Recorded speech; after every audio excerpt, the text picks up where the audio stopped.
meeting for the 22nd of September 2016. Today we have myself, Jeremiah St. Pierre, Anna Henningsen, Michael Dawson, James Snell, Brian Hughes, Josh Gavant, William Kepke, Bert Belder, Jen Turner.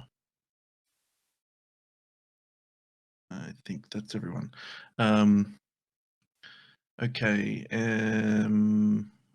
quick review of the last meeting. We did TSC elections. We did a election, and there was only myself standing, so that went through. Defining node core, we skipped. Regular rollup, we skipped. NVM, we skipped. So that was pretty much all we covered the last meeting. Most of these other things are perpetual agenda items that we're trying to sort out. So this week we are revisiting them, starting with the defining node core topic, which has now moved to a new pull request number 144 on the TSC repo. I did this yesterday. I think most of the discussion can probably happen in GitHub, but is there anything that anyone would like to say about that here?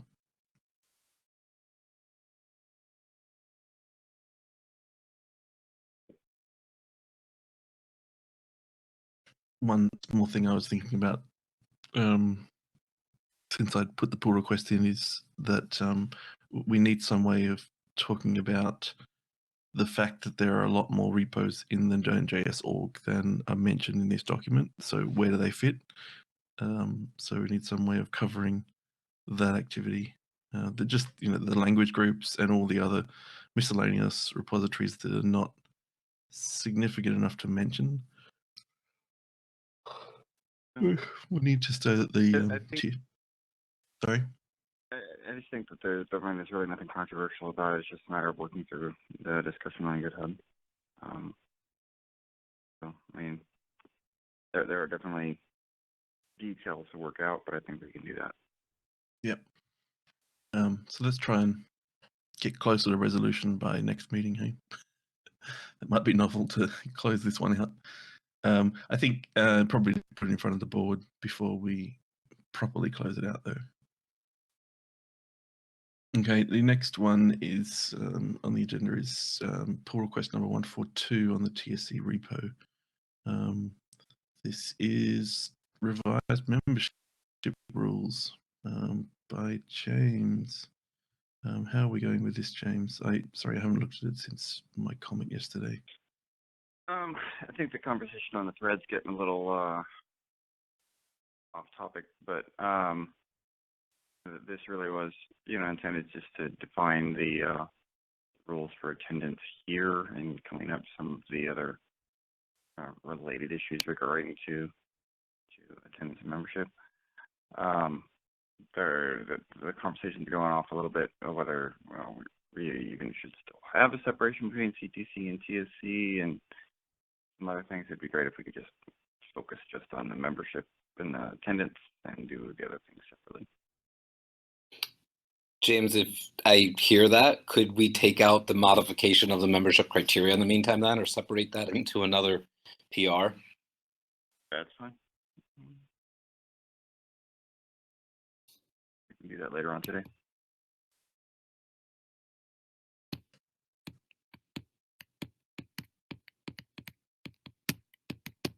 I do think that even in that case, this idea of bringing the two groups back together is still a separate issue and should be discussed separately.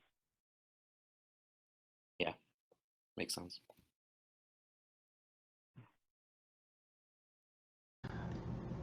I do think one thing we will kind of have to deal with, even if we split this into two PRs, is this still needs to go to the board for ratification. So most likely what will end up happening is, or what I think we should do is we should make sure that whatever changes we do want to do, whether it's in one or two PRs, should both be landed before we go to the board.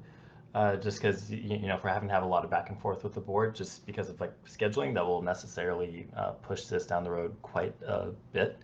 So it would be nice if we kind of get like all of that in, even if that fairly quickly, even if that is in separate PRs. Yeah, that's a good point.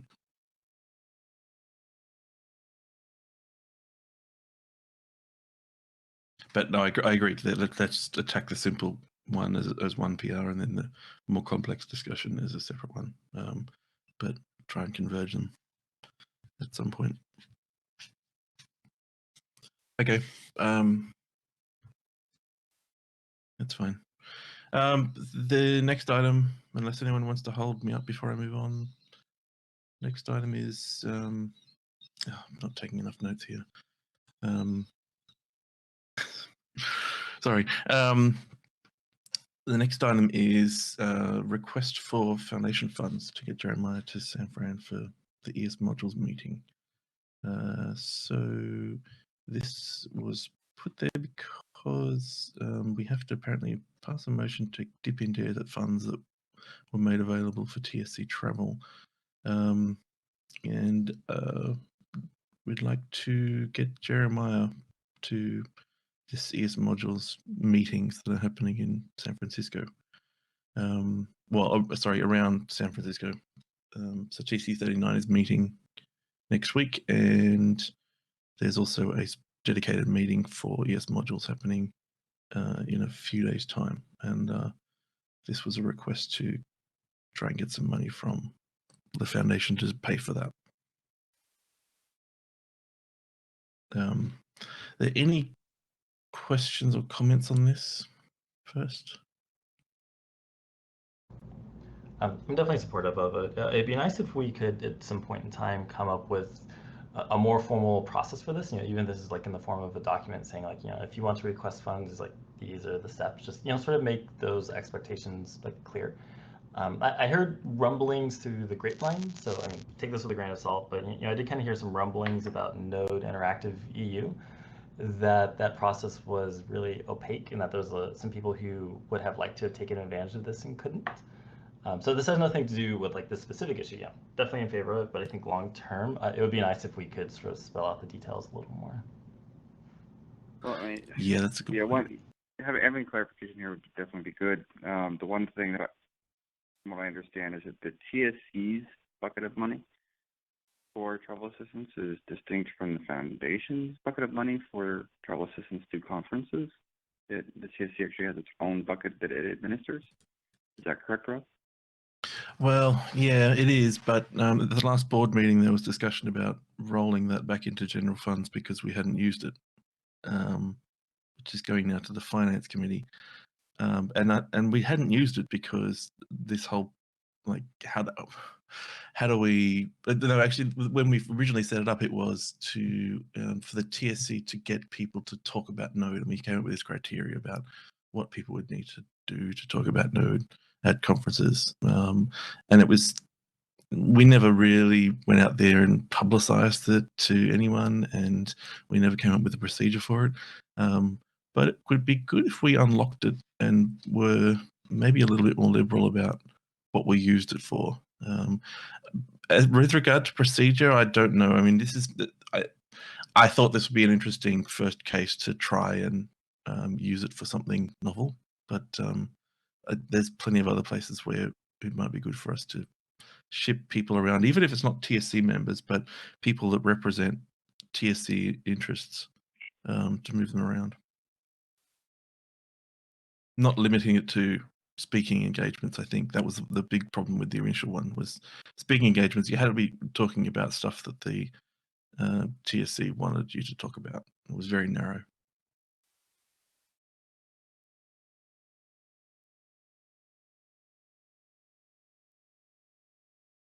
And regarding Node Interactive EU, that process was fully administered by the foundation. So this is kind of separate to that. So this is TSC travel fund that we would use for TSC business. I think the collaboration summit stuff sort of came under a different banner that was budgeted for separately, I think. But I can pass that on, that feedback. Unless Brian, you think it's been passed on already. I would guess that it has. Like I said, this is kind of coming from the rumor mill on my point, since I wasn't at Node Interactive EU. But yeah, it cropped up, so I think there's something. I would guess that it's been passed on, though.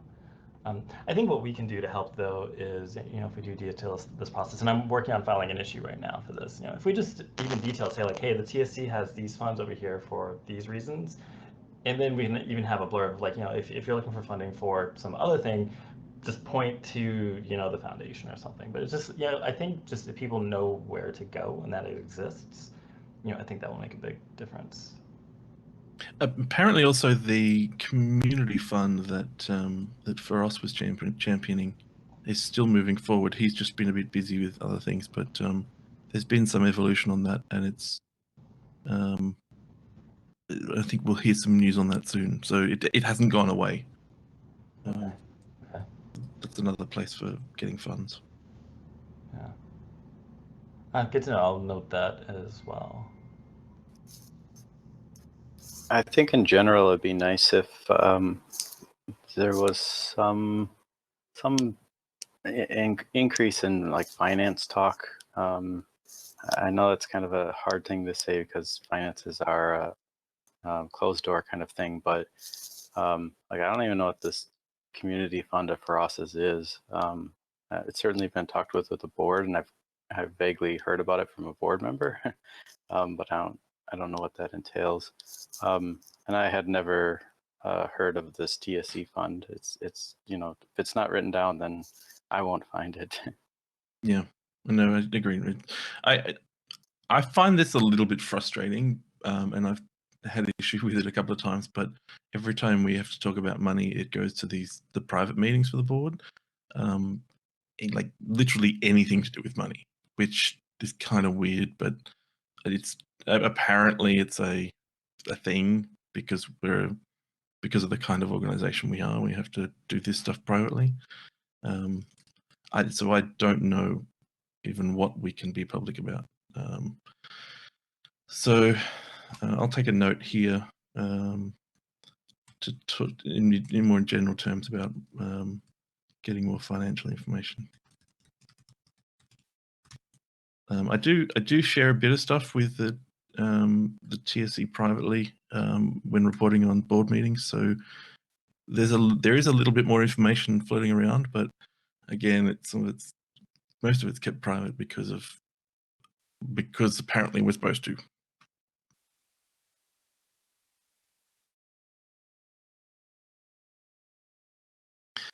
Okay, so on this issue of requesting that we be able to use some funds, does anyone have any objections before we move to a vote?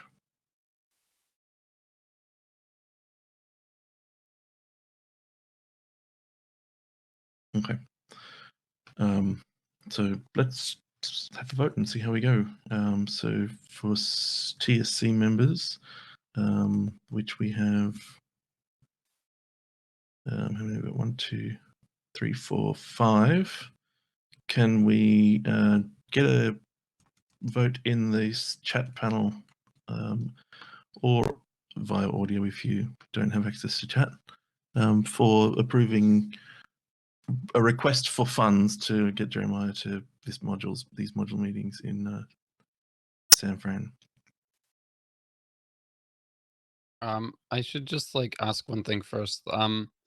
This is like a request that we could be able to use this, right? Because I don't have 100% info, even like on if this is actually going to happen. Just putting that out there. Yeah, it's weird trying to organize things. Yeah, so it needs to come from us as a request in order for us to be able to use it. That's all this is. I can't just go and say, hey, we'd like some money for this activity. Please make it happen. It has to be TSC says, we passed a motion to request this. Can you please free it up to do it? So it's not actually making the funds, like it's not actually releasing the funds. It's actually giving us the ability to get the funds if we absolutely need it. So if this planned meeting falls through somehow, then sure, we can not request it. It's the same as if we, this is the amount of money I put on there for it's 1,800 was an absolute ceiling. I don't expect it to cost that much. So it's just a, we'd like up to this amount, please, if we need it. Will they be able to deliver in this such short of a time frame, or is this a reimbursement? It'll probably have to be a reimbursement. Okay.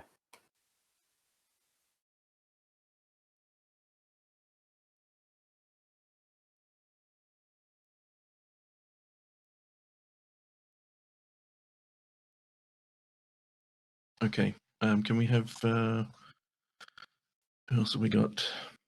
Brian Hughes. You can abstain as well. Yeah, I vote yay. Okay. And I think that's all of us. Are there any, I'd like to hear concerns. If there's any concerns about this process, please speak up. Yeah, the concern I have is just, I think it was Brian that mentioned it, it's not documented very well. And then, as part of the documentation is if we approve the funds and they're not used, what happens? I want to make sure that those funds go back into the pot and don't just sit there as allocated funds until the next round of budget review. I don't want to tie them up for the whole year. Okay. What I'm going to do is go back. I probably should talk to Michael about the state of these funds and how we can report on them. But it used to be a bucket of money that was allocated. I can't remember how much. I can probably look it up in some meeting minutes. And it just sat there ready to be used.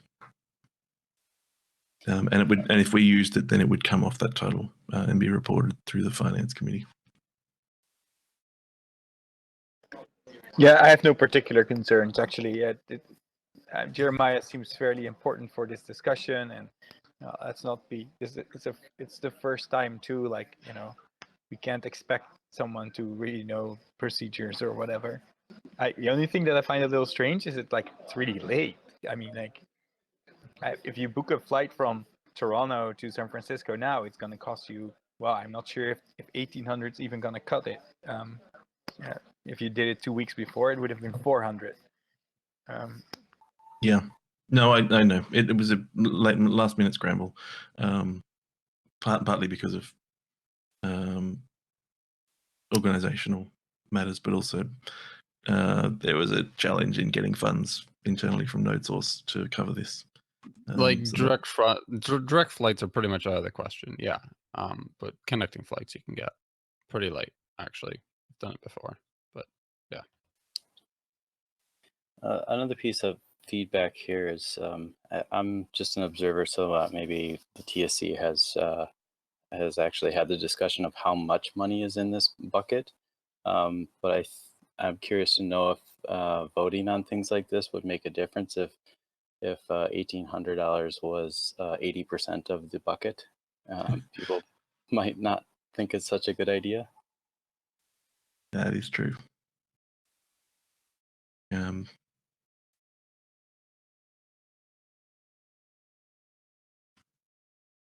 If you bear with me for 2 minutes, I think there might have been something in the last board meeting.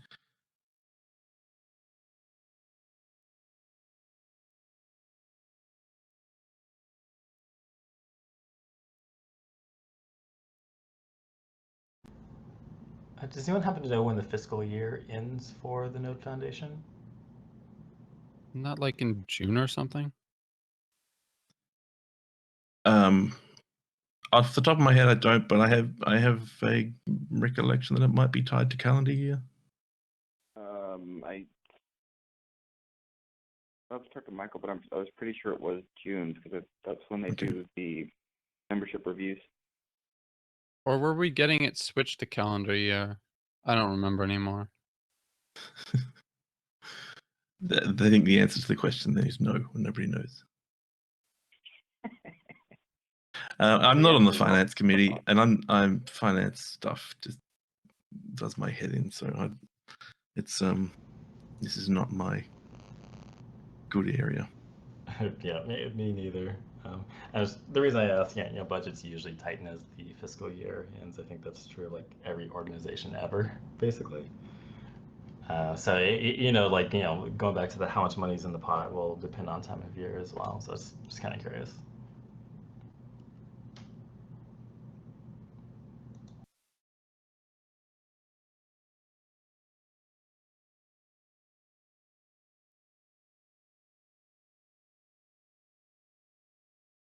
So we do have this line item in the budget that I have now in front of me. That it's not TSC, but it's called Community Travel Fund, and I wonder whether this would fall under that. But the budget is 45,000, and in the last year to date, the year to date usage of that was 7,750. So there's a lot left over for that.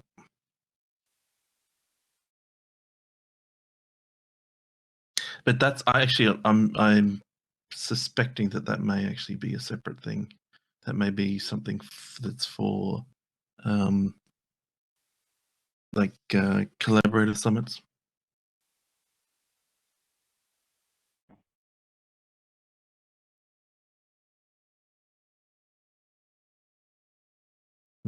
Yeah, like maybe.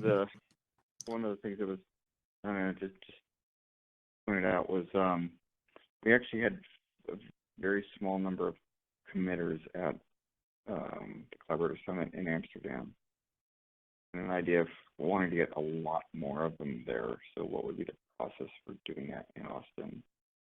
How soon do we need to start? And how much do we actually have available?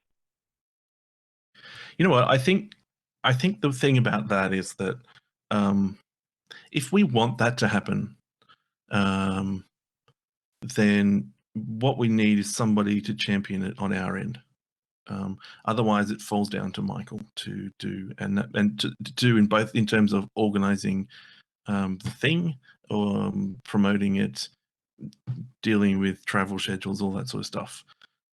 If we are keen for those things to happen, say we want to have one at Austin, then somebody on our end needs to stand up and champion it.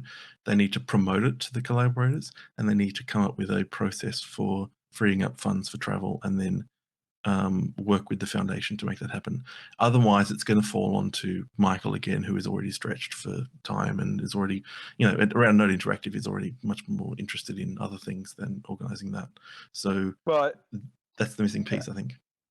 I think the other thing to think about is like you really don't need to do too many of them, because like most likely, if there's gonna be 4 or 6 a year, then like people are gonna go to 1 or maybe 2 of them, and that means that every collaborator summit will only have a limited subset of the collaborators there.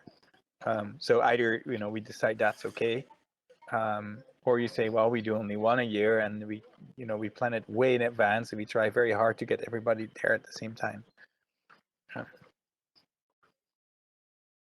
Yeah, the one we did in San Fran, was it last year? Was really productive. Yeah, that was last year. This year it was much more ad hoc. It was just like, okay, we're having a Node Interactive, so we should put people together. So like we should be much more intentional about it, I think. But it requires somebody on our end to champion it. That's really what it comes down to. And the other major lesson learned from the one in Amsterdam is that the Code and Learn and the Collaborator Summit have to be distinctly separate events, because one led right into the other and kind of threw off the agenda for the second. Yeah, James is totally right. Can someone tell me what the problem there was?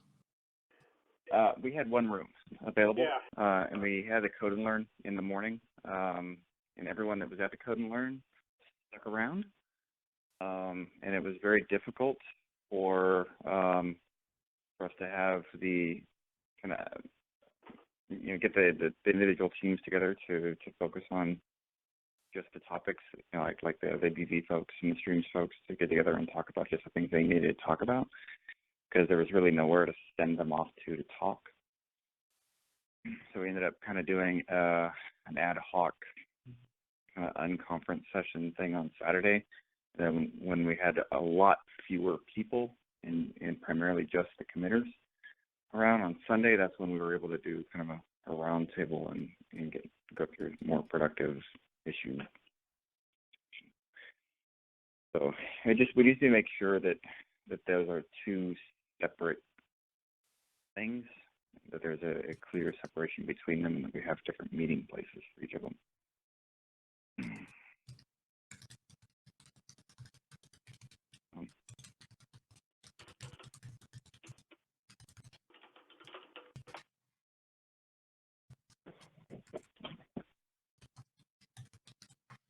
Generally, the Code and Learn thing was a success, I believe, though, is it when considered separately? Oh, yeah. We had a bunch of people there, and we had, something like 40 plus pull requests come out of it. So it was a fantastic success, which was part of the problem, because once people were there coding and get into it, they didn't want to stop, so we just pretty much let them go. Okay, cool. It's a good problem to have. Yeah. Okay, And I'll try and there get was higher engagement with the Code and Learn than there was at the conference. Oh, wow. Okay. It is called interactive.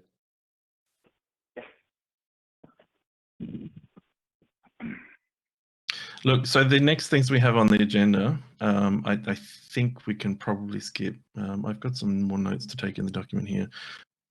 So I'm a little bit distracted, but as I read through these, can you hold me up if you want to say anything about them? But I think they can come back to the agenda and be resolved a little bit later. So first one is issue number 139, which is switching default license from MIT to Apache version 2, as I mentioned in there. Did we actually get the results of a vote in if we need it then? Yes, sorry, we did, and I'm recording that. We had a vote in the side panel, and all of the TSC members present gave a +1.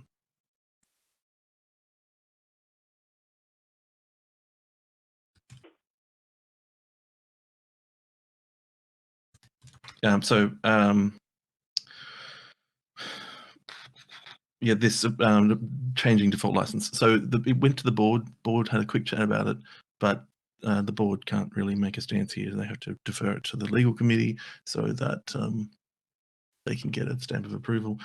Generally, it's fine because it's part of the whole patent protection thing that Apache 2 is preferred. But I think this has to come back from the legal committee to us as formal recommendation. So we're going to have to be patient. And I'm not on the legal committee anymore, so I don't even know when it's meeting. So did we decide one thing I was confused on that is, did we actually decide to switch to Apache 2? Or I was just confused. It seemed to go back and forth, and we were kind of saying that the legal committee recommended, and they were saying, oh, the TSC recommended, and I never really saw. No, okay. So that's, yeah, I understand that confusion. So it hasn't been formally recommended by the legal committee. It was part of a discussion about patent protections. So there were two options presented for us to deal with patent protections amongst other possibilities. But these two options that were floated were, one was we could have a CCLA, a corporate contributor license agreement that you have to get your company to sign if you want to contribute, that affords us some patent protection. And then the other one was Apache license version 2, which has wording in it about patents. And apparently it would probably be good enough if we were under Apache 2 to protect us from that. But of course, we're under MIT for the main project, and switching licenses isn't that easy. So then there was discussion about dual licensing, or a split license where you code contributed from a particular point onward would be covered under Apache 2, and historical code would be under MIT. All very complicated, but that comes down to us, which is the basic recommendation that Apache 2 is more ideal because it has language in there. So we then said, well, should we switch our default license to that, since it sounds like it's supposed to be ideal? Now we're putting the question back. The question is basically, we are hearing that Apache 2 is a more ideal situation. We have MIT locked in as the default license. Should we and can we change that to Apache 2? So we want proper advice on that, not just as part of the whole jumbled discussion. Does that make sense? Yeah, I definitely want to wait on the legal committee on this, because I've kind of been looking at this a lot, and I've heard a lot of different viewpoints. I'm actually not convinced that it's a more ideal license. I think there are some legitimate concerns surrounding this, but I mean, of course, none of us here are lawyers, so I just want to definitely wait for them to iron this all out. So Brian, I have not heard people expressing concerns here, and I've not heard it through the Node Foundation board legal committee grapevine. So if there are concerns that you're hearing that you'd like questions answered on, then we should definitely push that through. So perhaps there are concerns, but my gut feel is that the legal committee is just going to say, yeah, we like the language in there better, so you should use that. But if we have questions, if there are doubts, we should definitely have those questions answered. So I don't know if you want to raise them here, or maybe shoot me an email that I can pass on. This is something we can discuss later, and this is something I can also kind of pass through other channels as well. Okay. That's fine to me. Yeah, I think my suspicion is that this is just going to roll on and come back and say, yeah, sure, do it. So concerns should be addressed. The next one was roll-up reporting. I was going to try and get to this yesterday, but got stuck in the scope thing. But this will have to be resolved soon. NVM, there's no movement on that on GitHub, but there's some other things going on in open source foundation space that will feed into this that I think we'll have to come back to a little bit later. Can't really say any more than that publicly at the moment. There's two things here for GitHub bot. I think they're on the last agenda. Are they still supposed to be on this agenda? William, I think you're involved in that. There's permissions, and there's also docs. Oh, let's see. The permissions stuff, I think, might be a little stalled because people are still a little nervous about giving it permissions. So there's more discussion to be had on that. I'm favoring having a standalone deployment of this very microservice that only adds or removes a person from the org, and that's the only thing with the elevated access. But we'll see. And the required docs was a bit hung up just on this licensing thing, I think. But also the governance on who it bubbles up to, and we kind of just said this was not super important to merge in until, and I guess people are just leaving it now. I think that's where it left off. I wish I had a better answer. With the docs, I think if we end up waiting too long for this license thing, you could just go ahead with MIT, and then we could change it later if we ended up switching default to Apache 2, because it wouldn't be hard to get agreement from all the contributors to switch the license later on. Yeah, and that was Since my there's safety. suggestion originally. I had asked for some look good to me's, and that's just where it's at. So I'll ping it again and see if we can get that in. Okay. That's all for that. Any other issues anyone wants to raise before we head into Q&A?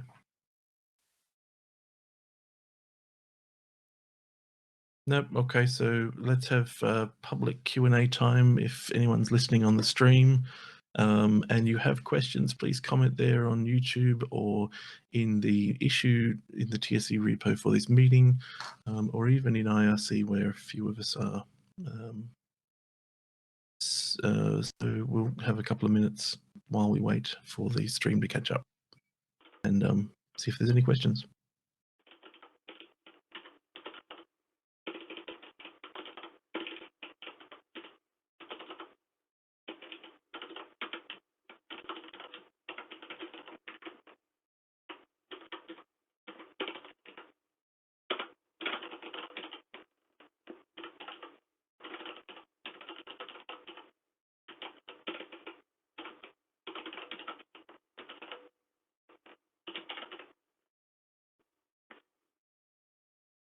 We have anything coming through, Jeremiah, on YouTube?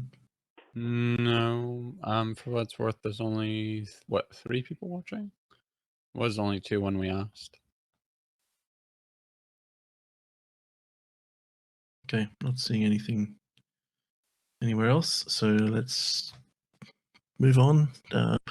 Next meeting will be in 2 weeks' time, which I don't have the date for, but 2 weeks from now. Thanks everyone for attending and listening. We'll see you in 2 weeks. Well, thanks. Thank you. See you. Bye. Thanks, everyone.